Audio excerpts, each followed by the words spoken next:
हिवाळी अधिवेशनाआधी सरकारकडून चहापान तर दोन्ही सभागृहातील विरोधी पक्षनेतेपद रिक्त असल्यानं विरोधकांचा बहिष्कार.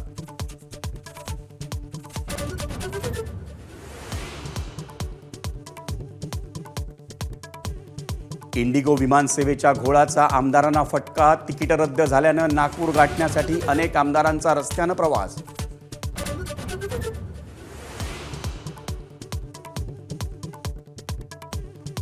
पवार कुटुंबियांचा डान्स आणि राजकारणही एकत्रित असतं.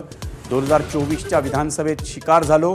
अजित पवार आणि रोहित पवारांच्या एकत्रित डान्सवर राम शिंदेंचं टीकास्त्र.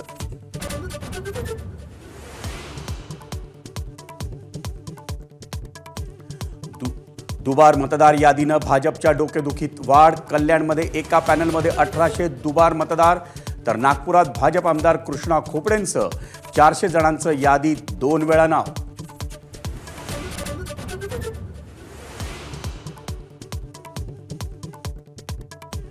नाशिकच्या तपोवनमधील वृक्षतोडीचा मुद्दा तापला. राजकीय पक्षांसह सर्व स्तरातून वृक्षतोडीला विरोध.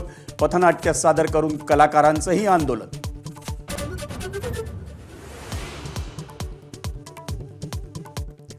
स्मृती मानधना आणि पलाशचं लग्न मोडलं.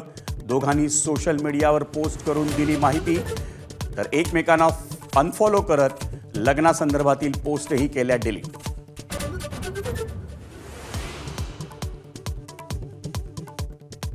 नंदुरबारमधील सारंगखेड्यात भरला अश्वांचा महामेळा.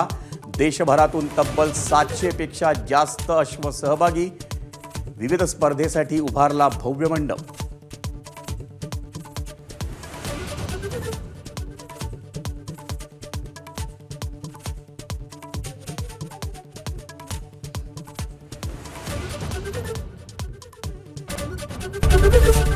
एबीपी माझा, उघडा डोळे बघा नीट.